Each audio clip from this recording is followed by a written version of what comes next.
ایک چپراسی سے لے کر صدر مملکت تک، ایک عام سپاہی سے لے کر کمانڈر ان چیف تک، ایک ان پڑھ مسلمان سے لے کر علامہ اجل عارف کامل تک، حضور کی زندگی نمونہ کامل ہے، کیونکہ حضور صدر مملکت بھی تھے، کمانڈر ان چیف بھی تھے، قاضی القضات بھی تھے، معلم بھی تھے، مدرس بھی تھے، اور آپ غریبوں کے ملجا اور ماوا، امام اور مقتدا تھے۔ اس لیے ختم نبوت کا معنی یہ ہے کہ تمہاری معاشرت، تمہاری تہذیب، تمہارا تمدن، تمہاری معیشت، تمہاری سیاست بھی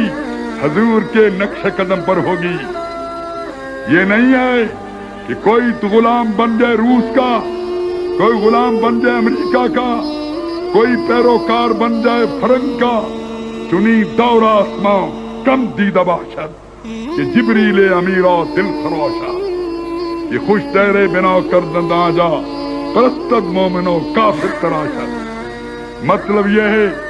کہ آج علاللان حضور کی تہذیب اور تمدن کا انکار، اہل بیت کی معاشرت کا انکار،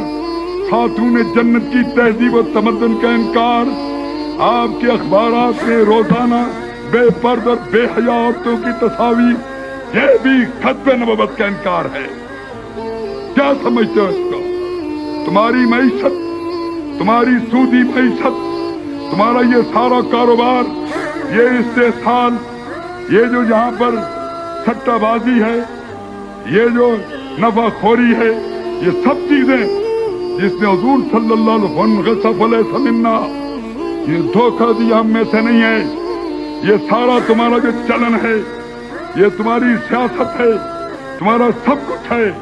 یہ عملاً ختم نبوت کا انکار ہے۔ جو کچھ آپ کو بتایا جاتا ہے اور آج